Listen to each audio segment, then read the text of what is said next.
If you're like me, you got really excited whenever you heard that the Rode Podmic was coming out. It's a $100 microphone that is really punching above its weight class. It sounds phenomenal. It's built like a tank. Rode is a trustable brand.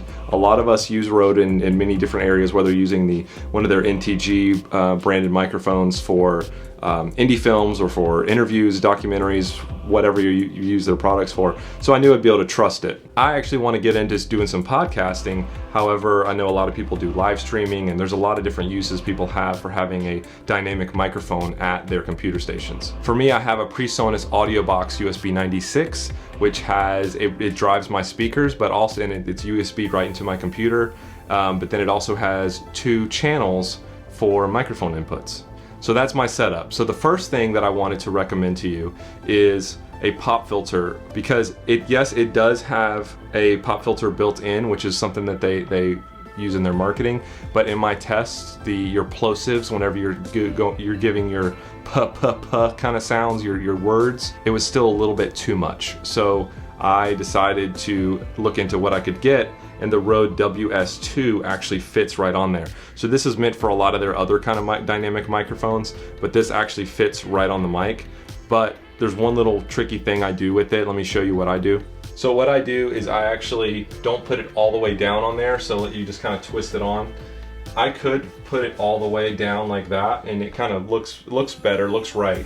But you only have this much room in between the tip of the windscreen and the microphone, so it's not that far, and I was still getting too many plosives. So I backed it off to show just about one little space here, and that gives me enough room that the end of my mouth can be right on there or be really close. And whenever I give any of my plosive sounds, it took a lot of that out. But whenever I had it all the way on there, the plosive sounds were still a little bit too high for my taste. The second thing that I got was something I didn't think I was gonna have to get. So here's where my audio noobishness is gonna shine. I wasn't really familiar with input gain and all these kind of things. I actually, at my job, I use the Rode Procaster, which does a lot of this kind of work for you, and I've never had to actually plug my microphone directly into my computer and then record, which is really nice because you can see everything that's right there, and you can just edit right as soon as you're done. You don't have to move any SD cards or anything like that. But here's what I learned.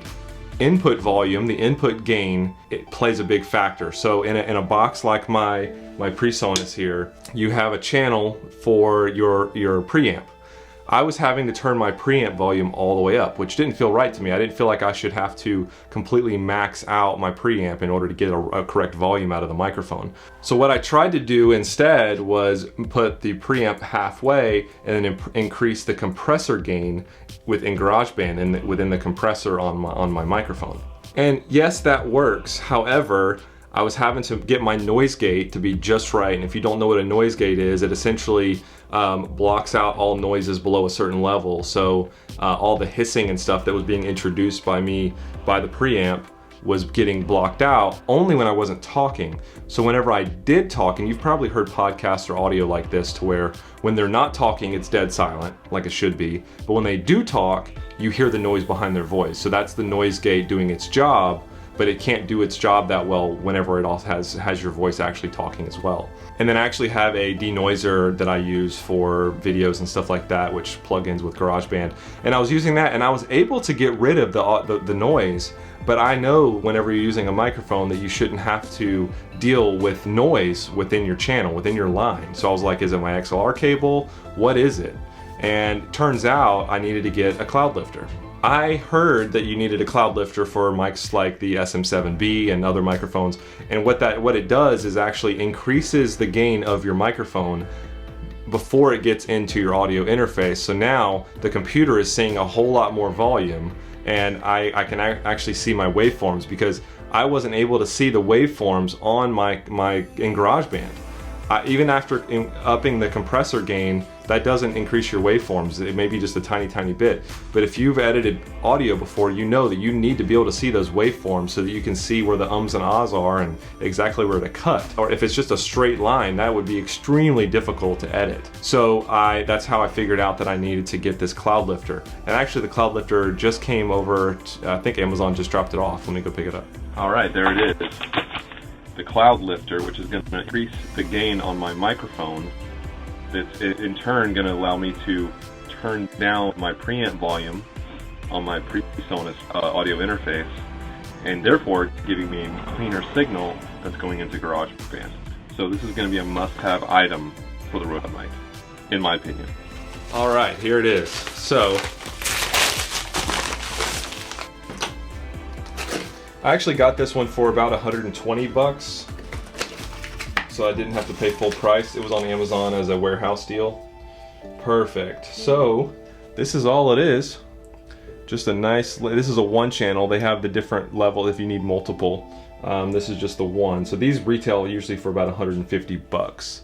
Very simple, no buttons or anything like that. You just plug in an XLR, plug in another XLR, go into your audio interface, and you'll get that gain that you need. I know that you don't actually want too long of XLR cables, but that's all I got for now until my Amazon shipment comes tomorrow. One other thing I just figured out that was freaking me out why it wasn't working, you gotta add plus 48 volts. The plus 48 volts you normally don't use for the Podmic, but it goes in for the Cloudlifter, and then that 48 volts doesn't get put into the microphone. So make sure you turn that on. Okay, so you can see right here, I have, these are recordings that actually work.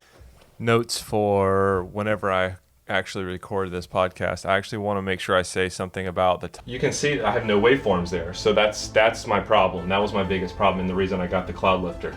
So now let's try a recording with the Cloudlifter on, and let's check where my compressor is at. My compressor gain is at 7, which is a recommendation from somebody that knows what they're doing with podcasting. All these settings actually. I'll actually include that link below if you're not sure what settings to put for GarageBand. It's from sixcolors.com. Jason Snell, he does a ton of podcasts, and it was a great article to really kind of kickstart you if you want to use GarageBand for your podcasting. Let's do a quick recording and see how it sounds. All right, and do I have my waveforms? There they are. This is a test of the Rode Podmic using the Cloudlifter to finally get my volumes to where they should be. And what I also want to do is do a recording with nothing. Let's just see where our noise level is.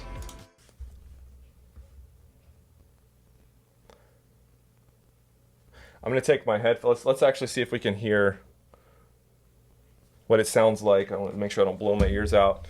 If I increase that gain a lot, testing 1, 2. So what I did was I increased my preamp gain all the way.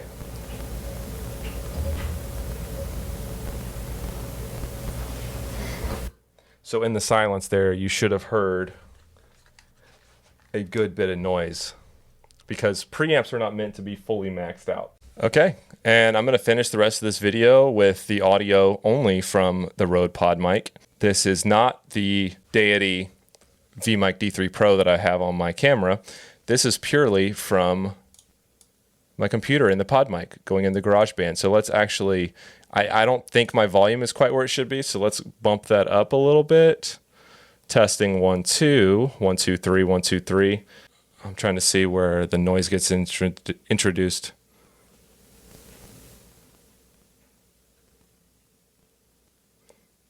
Right there sounds pretty good to me. I'm going to just up my gain just a little bit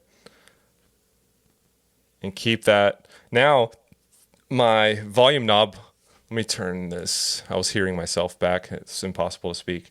I have my volume knob at halfway now on the preamp, on the PreSonus.